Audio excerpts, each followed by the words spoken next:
we provide you the platform to turn your dreams into reality. Give wings to your aspirations with KR Mangalam University. Iran, Israel और America के बीच पश्चिम Asia में युद्ध चल रहा है।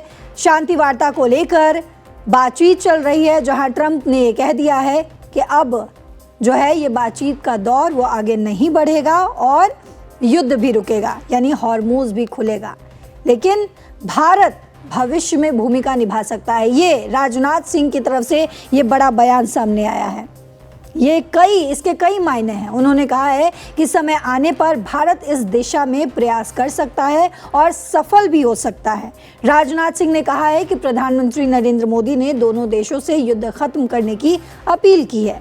उन्होंने कहा कि प्रधानमंत्री का कूटनीतिक मामलों में संतुलित दृष्टिकोण है और साथ ही ये बयान ऐसे समय में आया है जब ईरान और अमेरिका के बीच पाकिस्तान में होने वाली दूसरी दौर की शांति वार्ता परमाणु कार्यक्रम को लेकर मतभेद के कारण रुक गई है। इस बीच अमेरिकी राष्ट्रपति यानी कि डोनाल्ड ट्रंप ने ईरान के साथ चल रहे तनाव में 2 हफ्ते का युद्ध विराम बढ़ाने का ऐलान किया है। ये फैसला दोनों पक्षों को फिर से बातचीत की मेज पर लाने की कोशिश के तहत लिया गया है। वहीं ट्रंप ने कहा है कि पाकिस्तान के प्रधानमंत्री यानी कि शहबाज शरीफ और सेना प्रमुख आसिम मुनीर के अनुरोध पर ईरान पर हमला फिलहाल रोका गया है ताकि वहां के नेता एक संयुक्त शांति प्रस्ताव पेश कर सकें। वहीं ईरान ने इस युद्ध विराम बढ़ाने को लेकर संदेह भी जताया है। ईरान का कहना है कि यह सिर्फ समय लेने की रणनीति हो सकती है ताकि अचानक हमला किया जा सके। ईरान के अधिकारी मेहदी मोहम्मदी ने कहा है कि हारने वाला पक्ष शर्तें तय नहीं कर सकता और अगर दबाव जारी रहा तो इसका जवाब सैन्य तरीके से दिया जाएगा। तो सर, आपसे समझना चाहूँगी कि अभी एक जो बड़ी अपडेट आई है, हालांकि सूत्रों के हिसाब से यह जानकारी सामने आई है कि दुबई से गुजरात आ रहा मुद्रात पोर्ट IRGC ने भारत आ रहे इस जहाज पर कब्जा किया है। तो किस तरीके से इस संदेश को लिया जाए, सबसे पहले तो आपसे ये समझना चाहूँगी कि राजनाथ सिंह के इस संदेश का आखिर क्या मतलब है। क्या भारत के पास विकल्प बचे हुए हैं? क्या भारत के पास युद्ध से जुड़ी कोई ऐसी खुफिया जानकारी है जिसके वजह से जो है राजनाथ सिंह ने बड़ा बयान दिया है और ये कहा है कि सीधा सीधा असर भारत पर इसका पड़ रहा है जो कुछ भी हॉर्मुज़ में हो रहा है?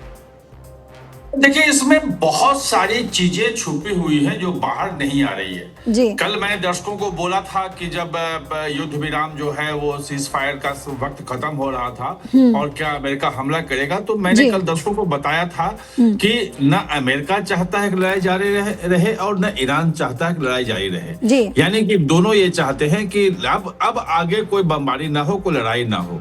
लेकिन दोनों की पोस्टरिंग ये है कि जीत हमारी हो, जीत हमारी हो। दोनों अपने अपने जो आवाम है उसको ये समझाने की, संदेश देने की कोशिश कर रहे हैं। बिल्कुल। और इसीलिए आपने देखा कि अचानक ये बढ़ गया है। अब जो भारत की भूमिका की बात रही वो बड़ी महत्वपूर्ण, आज राजनाथ सिंह ने जो कहा है वो बहुत ही महत्वपूर्ण है और बड़े मौके पे कहा है। मौका इसीलिए कि एक दिन पहले ईरान के मीडिया पे, ईरान टेलीविजन पे पूरा का पूरा वो डिस्कशन हुआ और उसमें कहा गया कि पाकिस्तान जो है बहुत गंदा खेल खेल रहा है बिचौलिया बनने के चक्कर में, और दरअसल वो ट्रंप का जो एजेंडा है वो आगे बढ़ा रहा है।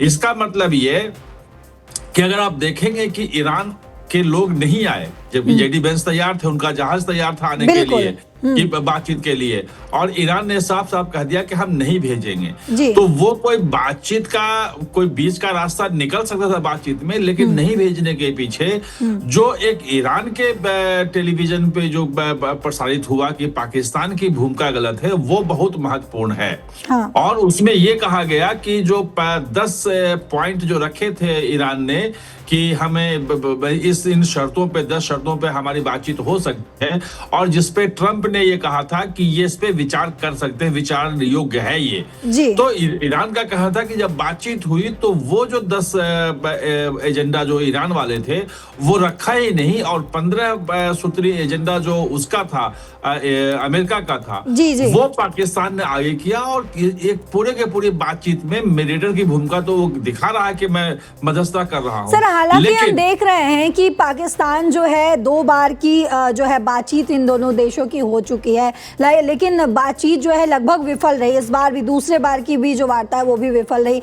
तो क्या इस बीच 3 महादेश, खासकर भारत, अगर मैं बात करूं भारत, चीन और रूस, और क्योंकि भारत के रिश्ते जो हैं इन दोनों ही देशों से काफ़ी अच्छे रहे हैं, अमेरिका से भी भारत के रिश्ते जो हैं वो काफ़ी अच्छे हैं, तो क्या अब पाकिस्तान को मुंहतोड़ जवाब एक बार फिर से मिलने जाएगा?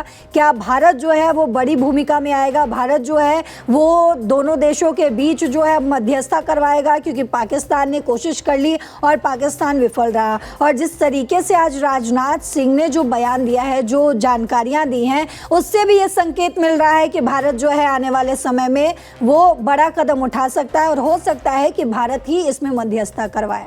क्या ये पॉसिबल है? देखिए, इसमें आपको जो कूटनीति है, जो वैश्विक कूटनीति है, उसको वर्ल्ड डिप्लोमेसी को समझना पड़ेगा कि कौन कहाँ खड़ा था जी, या खड़ा है जी। तो उसमें सीधे सीधे जो पुतिन पे आरोप लग रहा है, रूस पे पहले लगा था आरोप, उसमें लोग कह रहे हैं कि जो कामिकाजी ड्रोन जो बनाया है उसको सप्लाई करने में उसकी भूमिका रही है, लोकेशन देने में रही है।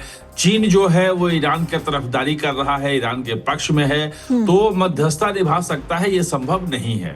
अब बात रही पाकिस्तान की, तो मैंने अभी बताया आपको कि पाकिस्तान एक्सपोज हो चुका है और ईरान ने आरोप लगाया है कि पाकिस्तान दरअसल ट्रंप के एजेंडे को बढ़ा रहा है, मध्यस्थता नहीं कर रहा था, वो ट्रंप की बात को आगे बढ़ा था, मध्यस्थता पे उस पर भरोसा खत्म हो गया है। बिल्कुल। अब बात ये आता है, अब आती है ये बात ये कि फिर कौन सा ऐसा देश है जो इसमें मध्यस्थता की भूमिका निभा सकता है। यूरोप के अगर आप देश को देखेंगे तो अधिकांश यूरोपीय देश जो बड़े आपको दिखते हैं वो सब नाटो के सदस्य हैं। जो अमेरिका के नेतृत्व वाला है तो वो सब खारिज हो जाते हैं। बिल्कुल। तो ऐसे सर, इस हम चर्चा को जारी रखेंगे, लेकिन राजनाथ सिंह के उस बयान को एक बार हम अपने दर्शकों को सुनवाते हैं जो काफी अहम हो जाता है, उससे कई मायने निकाले जा रहे हैं इस युद्ध के बीच। तो सुनिए राजनाथ सिंह के उस बयान को, उस संदेश को, जिसके बाद ये कयास लगाया जाने लगा है कि अब पश्चिम एशिया में चल रहे युद्ध के बीच अब भारत जो है वो बड़े रोल में आने वाला है। भारत जो है अब वो मध्यस्थता करवाएगा। भारत ने कोशिश भी की है अपनी तरफ से, लेकिन आप जानते हैं कभी कभी कहीं कोई क्राइसिस चल रही होती है अथवा कहीं कोई समस्या रहती है ना, सबका एक समय हुआ करता है।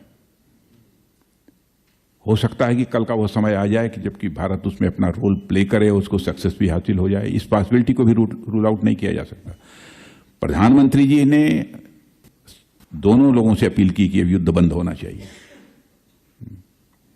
और बहुत ही संतुलित अप्रोच, बहुत ही बैलेंस्ड अप्रोच हमारी प्राइम मिनिस्टर की है डिप्लोमेटिक मामलों में, इन सब सारी चीजों में।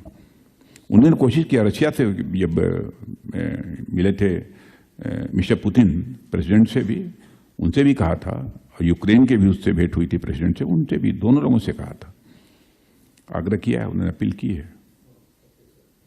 और एक बार मिस्टर ट्रंप साहब से भी जब भेंट हुई थी, उनसे भी इस बारे में चर्चा की थी कि हल निकलना चाहिए। तो कोशिश है।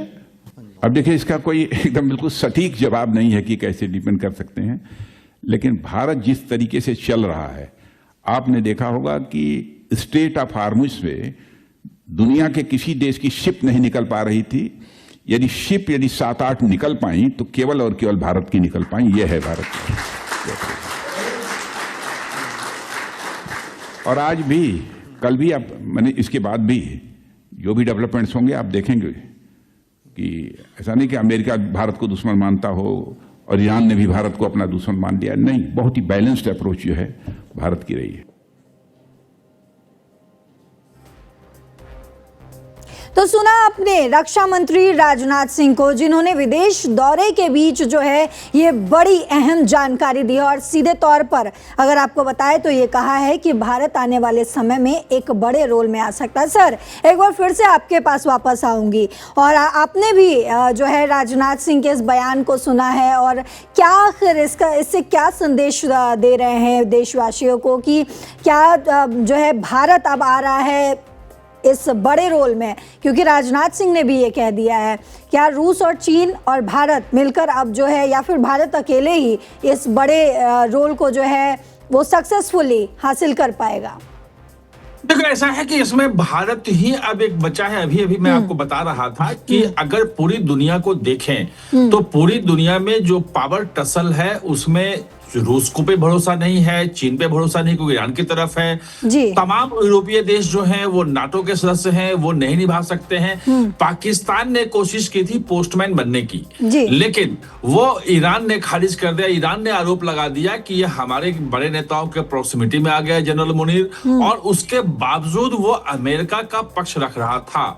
ऐसे में जो न्यूट्रल देश है, जिसके खाड़ी के तमाम देशों से जो प्रभावित इससे हैं, उनसे भी अच्छे संबंध हैं, जी, बिल्कुल। ईरान से भी अच्छे संबंध हैं, अमेरिका भी जिस पे भरोसा कर सकता है, जिस पे पुतिन भी भरोसा कर सकते हैं, जिस पे जिनपिंग भी भरोसा कर सकते हैं, वो भारत है और भारत के प्रधानमंत्री नरेंद्र मोदी हैं। तो जो राजनाथ सिंह ने कहा कि सब कुछ समय आने पे होता है, सही समय पे होता है। वो कब होगा उन्होंने नहीं बोला, लेकिन बोला कि भाई अब कुछ भी हो सकता है। इशारा उन्होंने साफ साफ कर दिया, क्योंकि कूटनीति चीजों में इशारा ही समझा जाता है, वो उसमें खुल के नहीं कहा सकता है। इसका मतलब ये बिल्कुल लगाया जाना चाहिए कि अगर पाकिस्तान पे ईरान ने अविश्वास जता दिया है और खुल के जता दिया है, और इसलिए कल की जो वार्ता नहीं हो पाई, जो जेडी वेंस नहीं आ पाए, उसके पीछे कहीं ना कहीं ये बड़ी वजह ये भी मानी जाती है कि ईरान को भरोसा नहीं है पाकिस्तान पे, जो पहले दौर की बातचीत हुई थी उसमें। अब बात यह है कि दोनों चीज आप समझिए कि अमेरिका भी नहीं चाहता है कि युद्ध आगे बढ़े और ईरान भी नहीं चाहता कि युद्ध आगे बढ़े। थोड़ी सी इसमें दिक्कत यह है ईरान की तरफ से कि ईरान में कहीं ना कहीं से एक जो IRGC का जो रेडिकल विंग है, जो अभी आगे आया हुआ है और जो कह रहा है कि हम आगे लड़ाई जारी रखेंगे, और जो एक सॉफ्ट विंग है वो ये चाह रहा है, जिसमें वहां के संसद के जो अध्यक्ष हैं वो भी हैं, राष्ट्रपति भी हैं, कई लोग हैं जो ये चाहते हैं कि बहुत नुकसान हो गया, हमें किसी न किसी रूप में अगर हम समझौते पे जाएंगे तो ज्यादा बेहतर होगा। तीसरी बात इसमें महत्वपूर्ण यह है कि अमेरिका ने जो ब्लॉकेड लगा रखा है, जिसमें ईरान के जो पोत हैं, जितने भी बंदरगाह है, वहां से कोई भी जहाज निकल के नहीं जा पा रहा है। और आज ट्रंप का जो बयान था कि $500 मिलियन का पर डे का नुकसान हो रहा है ईरान को, अगर इतना नुकसान है, अगर उसके तेल नहीं जाएंगे, उसके पास चीजें नहीं पहुंचेंगी, तो फिर वहां पे 9 करोड़ की जनसंख्या है, हाहाकार मच जाएगा। तो ये जो अमेरिका का ब्लॉकेड है, ये कहीं ना कहीं बातचीत के टेबल पे आने के लिए मजबूर किया करेगा। अमेरिका भी नहीं चाहता है कि अब आगे लड़ाई हो, क्योंकि उसके पास भी मतलब बहुत कुछ हथियार चला चुका है, उसका भी बहुत नुकसान हो चुका है। वहां तेल की कीमतें जो है आसमान वहां छू रही हैं, वहां लोकप्रियता जो है वो ट्रंप की घटती जा रही है, उनके खिलाफ लोग आ रहे हैं। दूसरा कि जो युद्ध है वो 60 दिनों तक कर सकते हैं, उसके बाद आपको कांग्रेस से परमिशन लेना पड़ेगा, अभी युद्ध डिक्लेयर नहीं किया है। लेकिन इस बीच जो हमारे दर्शक भी जो समझना चाहते हैं, एक अहम सवाल आपसे समझना चाहूंगी सर, कि क्या भारत के पास युद्ध से जुड़ी कोई खुफिया जानकारी है? क्योंकि भारत जो है वो सीधे तौर पर ये कह देना कि हॉर्मुज में जो हो रहा है उसका सीधा सीधा असर जो है वो भारत पर पड़ता हुआ नजर आ रहा है, पहला पॉइंट। अगर दूसरे पॉइंट पर हम बात करें तो प्रधानमंत्री नरेंद्र मोदी जो हैं वो तमाम देशों से बात कर रहे हैं, और साथ ही इन दोनों देशों से भी शांति वार्ता करवाने, मतलब शांत रहने को, युद्ध को रोकने की बात कर रहे हैं, और तमाम तरीके की जानकारियां सामने आ रही है। लेकिन क्या आपसे मैं ये समझना चाहूँगी कि क्या भारत के पास कोई युद्ध से जुड़ी खुफिया जानकारी है कि क्या जो है कब तक युद्ध रुकेगा, या फिर ये सीज फायर जो है, क्योंकि डोनाल्ड ट्रंप ने तो ये साफ कह दिया कि सीज फायर का जो समय दिया गया था उसे नहीं आगे बढ़ाया जाएगा, हालांकि युद्ध भी नहीं होगा। तो क्या भारत के पास कोई है जानकारी? नहीं, देखिए भारत के पास क्या जानकारी है जिसके आधार पे होगा, ये तो भी बाहर बात नहीं आई है, और वो ये सब सारी चीजें बाहर आती भी नहीं है। लेकिन इसमें जितने लोग हैं, मतलब एक तो अमेरिका और ईरान के बीच में शांति की बातचीत हो रही है कि भाई ये दोनों युद्ध विराम कर लें और समझौता कर लें, लेकिन इसमें पार्टी जो है वो सऊदी अरब भी है, यूएई है, खाड़ी के देश भी हैं। सऊदी अरब का जो दौरा था डोभाल का, वो दौरे की बात सामने नहीं आई कि उसमें क्या क्या हुआ है। लेकिन मुझे लगता है कि अगर शांति वार्ता भारत अगर चाहेगा तो सिर्फ ये ईरान और अमेरिका के बीच में हो जाए और युद्ध विराम हो जाए, इसमें दोनों समझौता कर ले, ऐसा नहीं होगा। उस बातचीत में निश्चित रूप से भारत कोशिश ये करेगा कि वो जो खाड़ी के देश हैं, यूएई है, बहरीन है, कतर है, ओमान है, सऊदी अरब है, इनके जो कंसर्न है सुरक्षा को लेकर के, ये जो जिस ढंग से इन पे हमले हुए हैं उसको भी उसमें एड्रेस किया जाए। जी, तो एक कम्प्रिहेंसिव जो बातचीत है, अगर उसमें अगर आप देखेंगे तो उसका ग्राउंड तैयार हो चुका है। और ईरान की जो चीजें हैं वो मैं आपको पहले बताया कि उनके अंदर भी अब काफी एक जो है अलग अलग धड़े सामने आ रहे हैं। टॉप लीडरशिप नहीं है, आपस में कम्युनिकेशन बहुत मुश्किल वहां हो रहा है लोगों, मतलब टॉप लीडरशिप के बीच में, और इसीलिए भारतीय जहाजों पे कभी कभी फायरिंग की बात आ जाती है, उसको रोकने की बात आ जाती है। और बाद में जब उनसे पूछा जाता है, जब राजदूत को बुला करके और सवाल किया जाता है, तो वो कहते हैं कि हमें जानकारी नहीं थी। वहां के राष्ट्रपति भी बोल देते हैं कि हमें उसके बारे में जानकारी नहीं थी। तो ये तमाम चीजें हो रही हैं बिल्कुल सर। तो मुझे लगता है कि भारत एक बड़ी भूमिका जो है वो निभा रहा है, आने वाले समय में निभाएगा। बिल्कुल। तो आपने समझा एक्सपर्ट से कि कैसे भारत के रक्षा मंत्री राजनाथ सिंह ने ये बयान दिया और जो है विदेश दौरे के बीच ये कहा है कि जो कुछ भी हॉर्मुज में हो रहा है, यानी कि पश्चिम एशिया में जो युद्ध चल रहा है, उसका सीधा सीधा असर जो है वो भारत पर पड़ता हुआ नजर आ रहा है। और साथ ही उन्होंने ये भी बताया कि कैसे भारत जो है आने वाले समय में एक मेन रोल में आ सकता है। क्या कुछ भारत करेगा, इस पर तमाम अपडेट्स देंगे।